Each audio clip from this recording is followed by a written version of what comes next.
la parte de electroterapia y he tratado de acomodar un poco las diapositivas del profesor.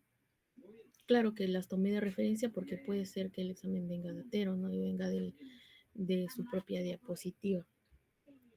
Entonces, vamos a comenzar. Lo que el profesor abarca son los principios, los efectos fisiológicos, las técnicas de aplicación, las indicaciones y las contraindicaciones. Y bien, se ve, ¿no? Ahí. ¿O no, no se ve? A ver. Sí se ve. ¿Sí? Así está bien, ¿no? Bien.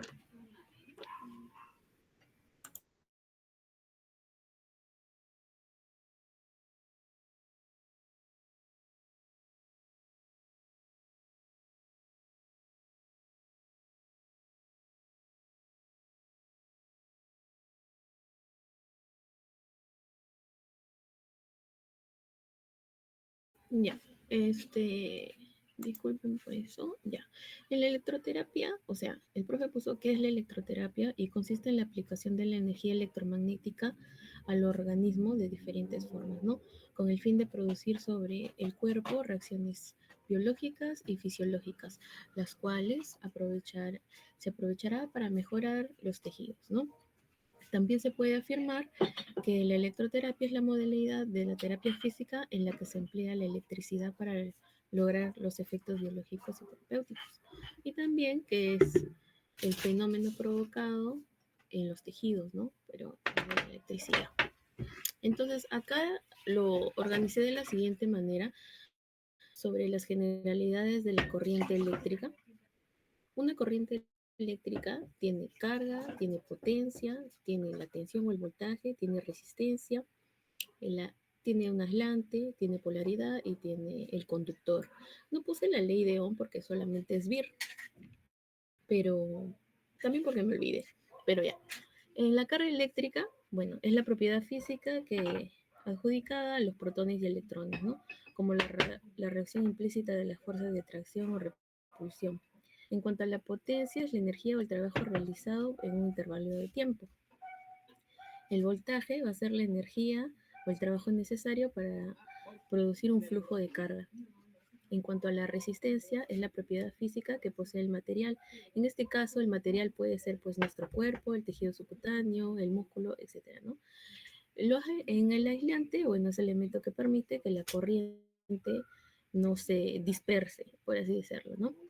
En cuanto a la polaridad, que es el movimiento de los electrones, bueno, eso ya lo pueden leer. Y el conductor, que es el elemento permeable que va a movilizar la corriente. Ahora, lo distribuí de la siguiente manera en corriente eléctrica. Para fines prácticos, el profesor solamente puso que hay dos tipos de corriente, pero nosotros conocemos que hay tres, que son las corrientes directas galvánicas, las alternas y las pulsadas. Una corriente galvánica es de flujo unidireccional, es directo. ¿Qué más? Pues tiene varios nombres en realidad.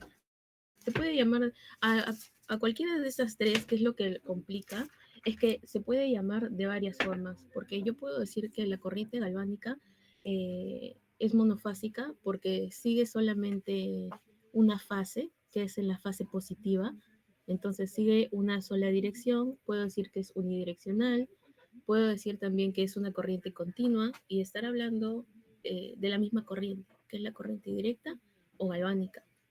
Entonces, eso puede,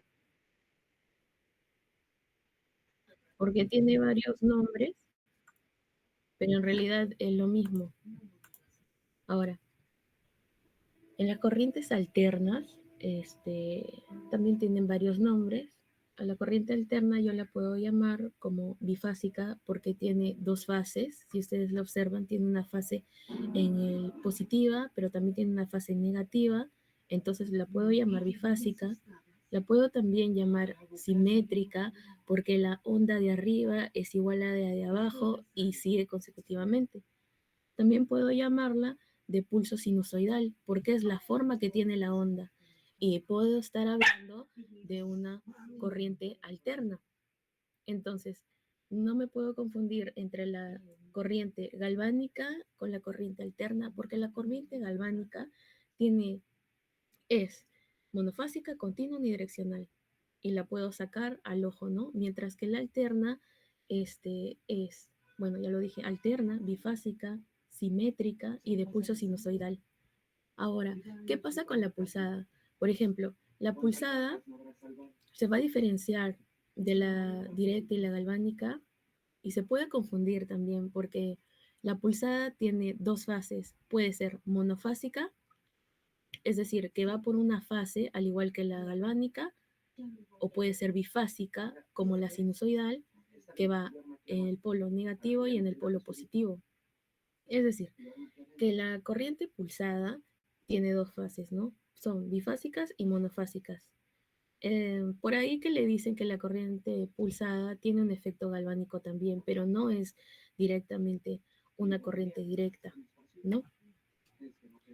La diferencia entre ellas es que esta es sinusoide y esta puede ser cuadrangular, puede ser triangular, puede ser cuadrangular deformada, como en este caso, cuadrangular deformada, o puede ser en picos, que es la parte de acá, miren, la parte de acá en picos, y bueno, ahí las tenemos, ¿no?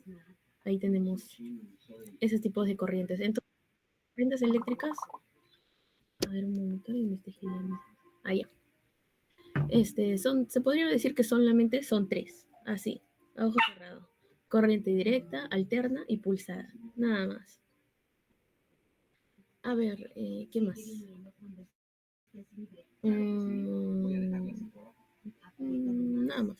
Ah, creo que un compañero en la clase preguntó por qué uno tiene una onda más alargada y otra cosa, y otra tiene, o sea, siendo la misma, tiene la onda más junta. Creo que fue Cox, y el profesor se quedó como diciendo, le dijo como que son las mismas.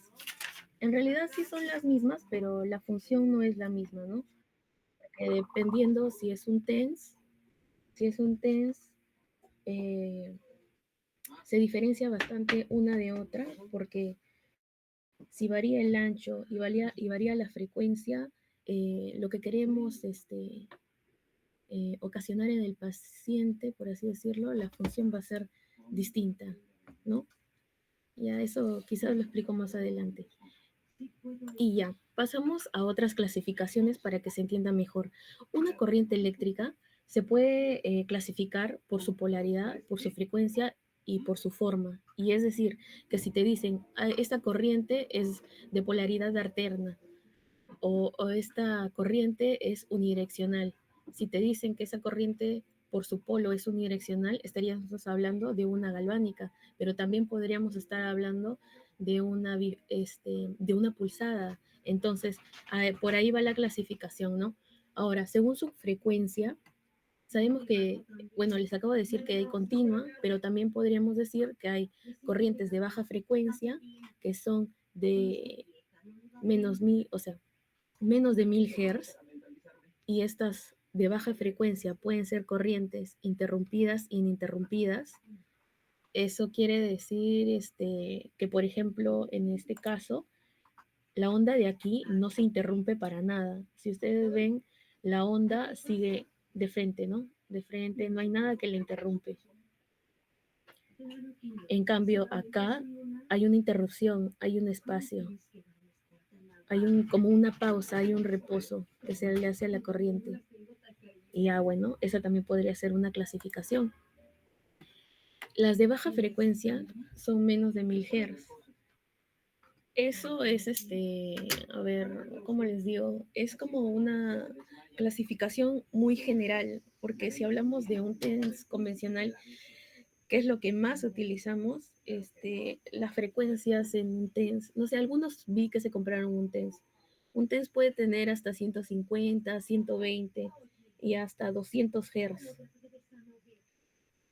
Y puede ser considerado de baja frecuencia. Y es ese portátil que ustedes lo tienen. Y bueno, se considera de baja frecuencia, esta de dentro de ellos, ¿no? La corriente, como les dije, pueden ser interrumpidas e ininterrumpidas. Están las de medianas frecuencias, que va de 1000 a 10.000. Ahí están las corrientes interferenciales. Para saber qué es una corriente interferencial, simplemente es una corriente que, por así decirlo, se intersecta. Es una corriente alterna que se va a intersectar. Ya. Y las altas frecuencias, acá están todas las que generan un efecto térmico profundo. Está la diaterma, esta sí nunca la he visto, esta Arzombal, esa nunca la he visto, de verdad. Pero la diatermia, la onda corta y la microonda, esas sí están dentro de las térmicas, ¿no? Las que son alta frecuencia. A ver, ¿qué más? Ya. Y según su forma es como sea el tipo de onda. En el caso de la corriente galvánica va a ser así, una rayita, una onda continua, pero también se puede clasificar como una onda variable porque todas las ondas varían. Y ahí están las que les dije, las interrumpidas y las combinadas. Esta sería una combinada, por ejemplo, ¿no? En que sería una onda cuadrangular deformada con una pico y es una combinada. Bueno, en las interrumpidas están los impulsos rectangulares, los impulsos progresivos y los impulsos modulares.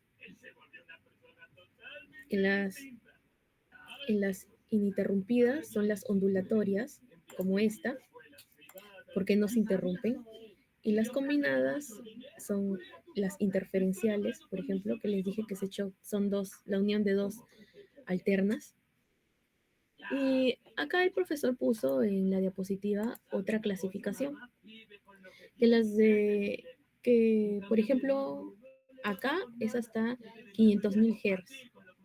Miren, hay una diferencia, hay una actualización que puso el profesor, pues ahí lo puse para que lo veamos. Pero bien, ahora nos vamos a las características. Una vez que ya conocemos las corrientes y cómo son, podemos hablar de las características de la corriente. En este caso, estas son las características de una corriente pues pulsada, porque una corriente pulsada tiene amplitud, tiene ancho, tiene frecuencia, tiene periodo y tiene velocidad de propagación.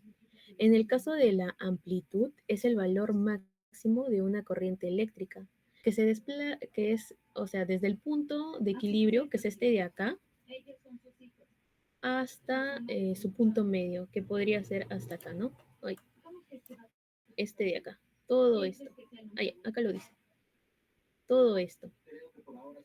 Cuanto más crezca, mayor será la amplitud. Por ejemplo, en este caso. Ahora, la amplitud es sinónimo también de intensidad. Más alto o más grande, por así decirlo, la intensidad va a ser mayor. Ahora, en cuanto al ancho de pulso, es el tiempo de duración en alto de una corriente eléctrica o se refiere a la duración de un pulso, es decir, el tiempo de la señal eléctrica o magnética que permanece en un estado alto. Ajá. ¿Por qué es importante el pulso? ¿Alguien sabe por qué es importante el pulso, el ancho de pulso? Ya, eso es lo que se preguntó en clase. ¿Por qué una onda está más apegadita y la otra está más lejana? ¿Por qué una es más alta y por qué otra es más lejana? Es importante porque depende la función que nosotros queramos hacer.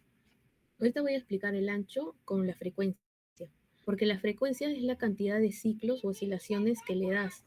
Por ejemplo, esta onda que entra acá es, por así decirlo, el golpe que va a ingresar al cuerpo. Entra así, pam, pam, pam, pam, pam. ¿Ya? Entonces, si nosotros, por ejemplo aumentamos la frecuencia en nuestra terapia, lo que va a sentir el paciente va a ser el hormigueo. Pero si nosotros bajamos la frecuencia, o sea, si nuestra frecuencia es bien pequeña, por así decirlo, lejana, lo que va a sentir el paciente va a ser un hincón, como más directo, un hincón. Entonces, ¿por qué es importante la frecuencia? Porque si le ponemos poca frecuencia al cuerpo, va a ser un hincón, o sea, el estímulo va a ser desagradable. Pero si lo aumentamos, el estímulo va a ser más agradable. Ahora, en cuanto al ancho de pulso, hay anchos de pulso, la unidad siempre va a ser la microsegundos. Por ejemplo, si el ancho de pulso es más bajo, es decir, que si una onda está más cercana a la otra, supongamos que en esta onda está más cerquita. Creo que no puse, pero no. Ya, acá. Por ejemplo, que esta onda sinusoidal está más apegadita, más apiñadita. Cuando esté más apiñadita, más juntita, el estímulo va a ser más agradable, porque el ancho no va a golpear tanto. Pero si es más alta, o sea, más separada, va a ser más desagradable. Ahora eso depende de lo que queramos hacer en el paciente, pues, ¿no? Por ejemplo, si queremos relajar la musculatura, por ejemplo, no le vamos a poner un estímulo alto en cuanto a ancho, porque podría generar más tensión. Ya, pero esas son cositas que no nos piden. Ya. En cuanto al periodo, es el tiempo mínimo para recorrer pues una onda. Y la velocidad es la unidad con la que se transmite el movimiento ondulatorio. Ahora, la velocidad también va a depender de dónde lo estemos poniendo o a dónde queramos llegar, porque si queremos llegar a más profundidad, nuestra velocidad va a ser más lenta, ¿no? Si queremos llegar a más superficial, como por ejemplo la piel, va a ser más rápido porque estamos más hacia externo, por así decirlo, más expuesto. Y espero que esto se haya entendido en cuanto a la amplitud, que es lo largo de esto, con más amplitud, mayor intensidad. Acá también tendría que hablarles sobre, por ejemplo, no, pero eso es más adelante. Ya.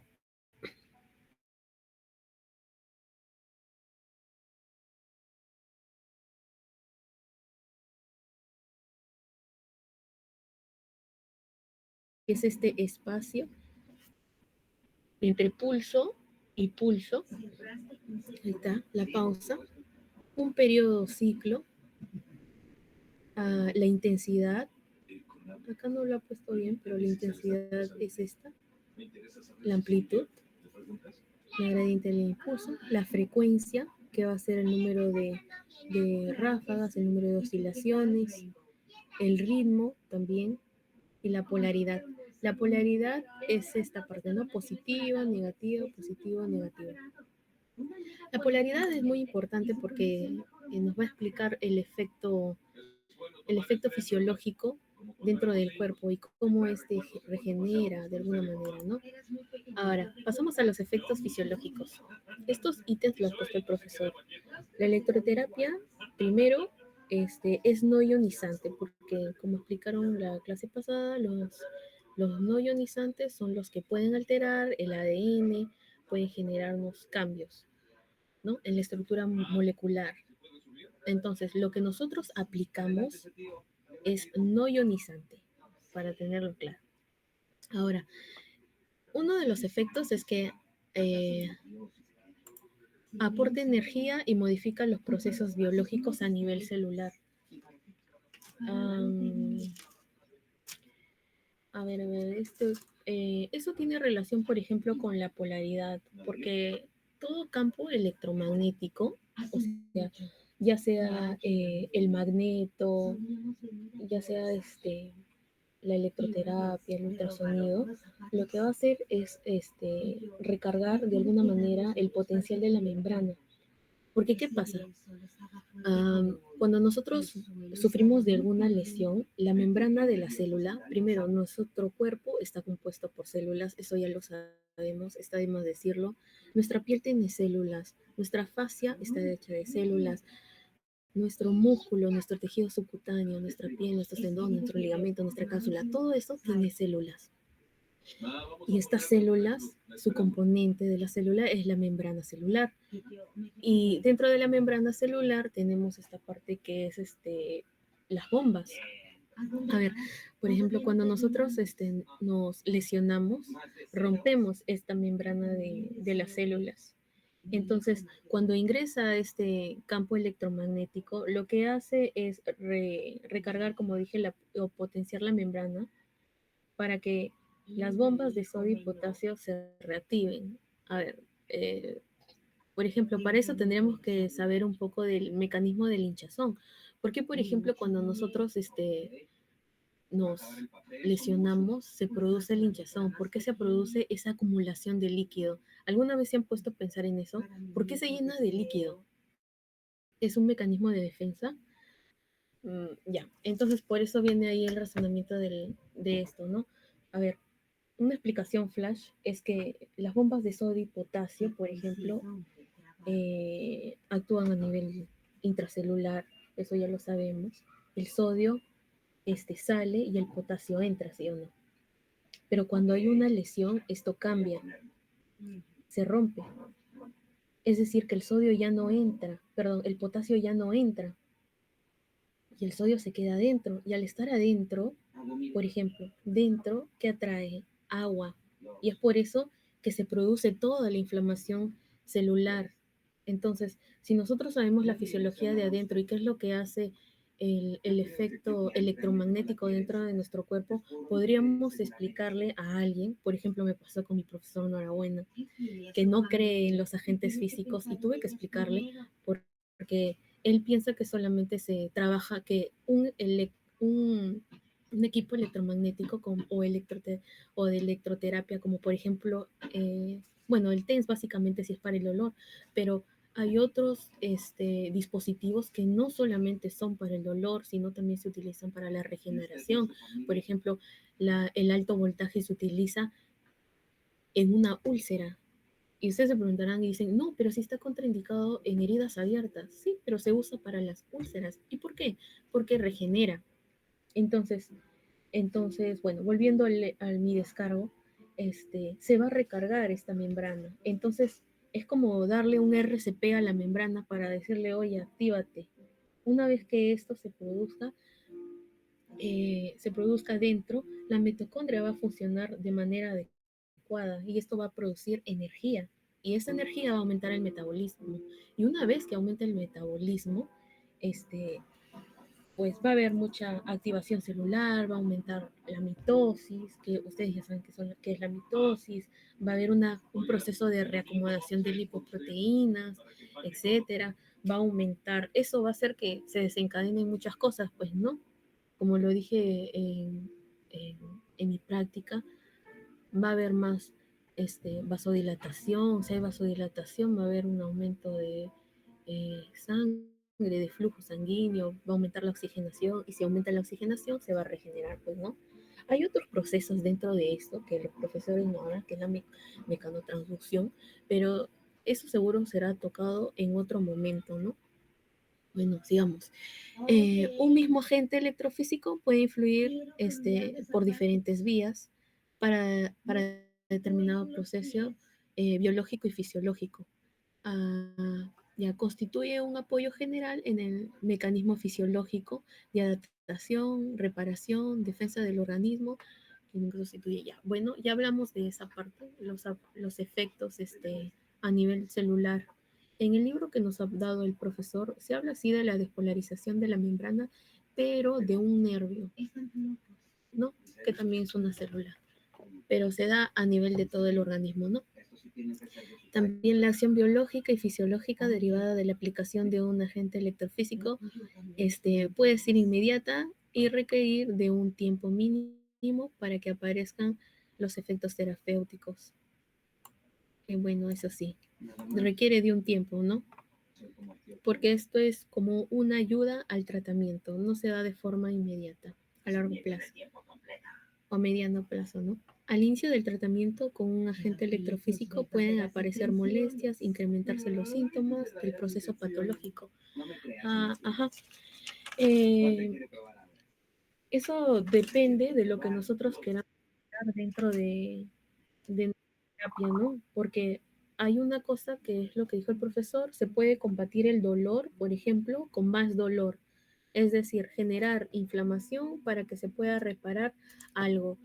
Eh, por ejemplo, en pacientes que dejaron o nunca realizaron, por ejemplo, terapia física, se vuelve a cero. Entonces, un proceso crónico se puede reagudizar. Y eso está bien, ¿no? Para el efecto que nosotros queramos tener dentro de la terapia y según lo que necesite también, ¿no? Y vamos al efecto fisiológico, que bueno, si ya sabemos lo de adentro, lo de afuera es más fácil, pues, ¿no? El efecto es antiinflamatorio, analgésico porque bloquea. ¿A qué bloquea? A nuestros nociceptores. ¿A qué fibras? Bueno, puede ser a la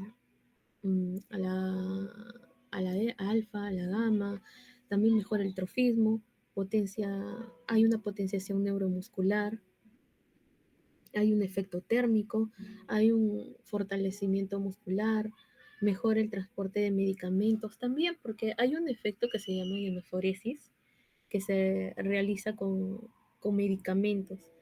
También se realiza con las corrientes galvánicas, me parece, pero yo nunca lo he hecho.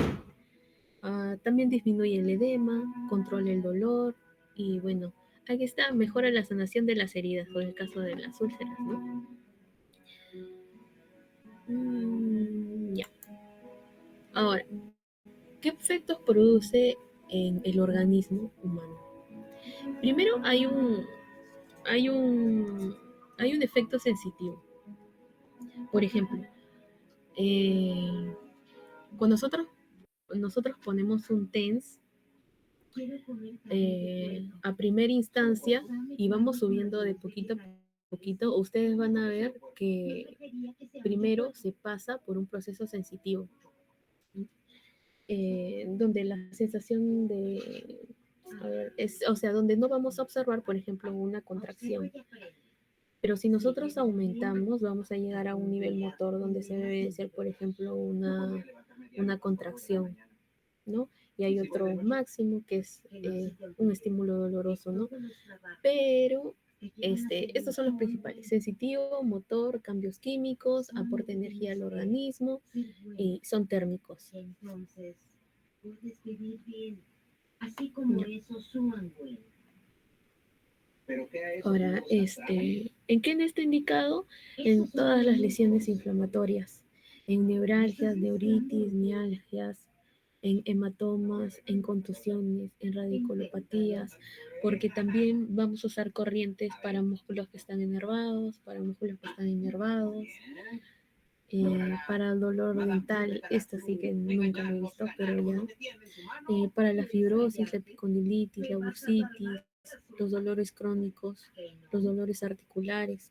Ahora, ¿en quiénes está contraindicado? Está contraindicado en las mujeres embarazadas. No nos dicen, por ejemplo, que sea una mujer que esté dando de lactar. No lo dice, pero sí en las mujeres embarazadas, ¿no? Porque, por ejemplo, en el caso de la radiofrecuencia, en la microonda, en la onda corta, es algo que tienen que saber, este tipo de corrientes, este tipo de campo magnético que generan radiación, ¿ya? Por ejemplo, hace tiempo se sabía que la radiación era hasta 8 metros, más o menos. Es por eso que las mujeres embarazadas no pueden,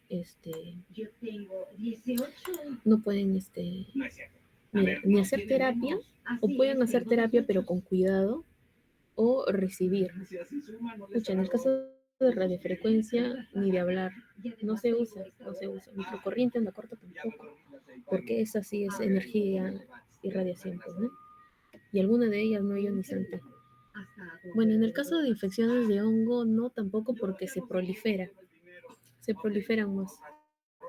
En personas que tengan fotofobia, o electrofobia o trastornos psiquiátricos, ya lo dijo el profesor, en afecciones oncológicas tampoco, si tienen artroplastías, por ejemplo, metales, tampoco, no se podría utilizar estas corrientes de altas frecuencias porque calientan los metales. O sea, a una persona que tiene una artroplastía, ya sea de cadera, de rodilla, jamás, jamás, jamás. No, no, no, no, no, ni pensar. Está de más. A ver, no se ponen los ojos, lóxico, no se pone a excepción de que sea, no, no, ojos no. En, en el párpado sí, por ejemplo. Ustedes ya saben que yo me dedico a la estética y ahí sí se puede poner. Por ejemplo, puedo poner radiofrecuencia en la cara. Sí, puedo poner porque estimula el colágeno, la elastina, ¿no? En un proceso que no tiene lesiones, pero se utiliza pues para acelerar el proceso de regeneración, ¿no? A ver, no se pone, por ejemplo, tampoco en el seno carotidio porque podríamos vasodilatar, ¿no? En el corazón tampoco, en personas con marcapasos tampoco, porque podríamos desestabilizar el marcapaso, podríamos producir arritmias, ¿no? Y técnicas de aplicación. Miren, este tipo de aplicación que se da de este lado, esta podría decirse que es una corriente interferencial, porque si es una onda sinusoidal que viene aquí y se atraviesa con esta de acá, y esta podría llamarse onda interferencial, ¿no? O sea, es una onda alterna de tipo interferencial. Acá tenemos, miren, para dolor, para, para dolor de hombro, para el dolor de rodilla y bueno, dependiendo, ¿no? Si es, por ejemplo, una cervical o tiene el recorrido del nervio ciático, podríamos ponerlo, mire, por el origen, inserción de un músculo, si queremos tonificar, podríamos ponerlo en el vientre muscular, si es para el dolor. Podríamos seguir también el camino de la inervación, en este caso el nervio ciático, hasta abajo. O también podríamos ponerlo por dermatoma. Ujú. Puede ser localizado, ¿no? Puede ser localizado.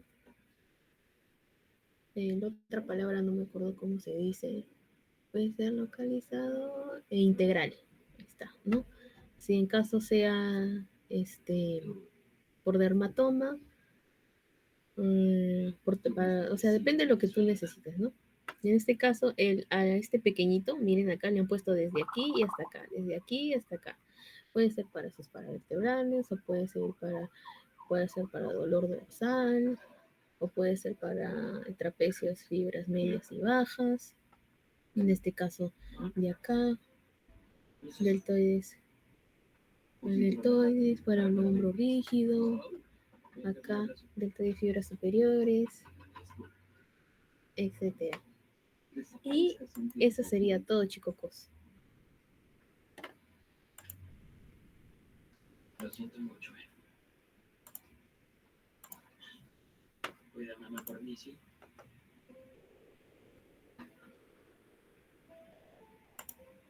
No estaba en su departamento.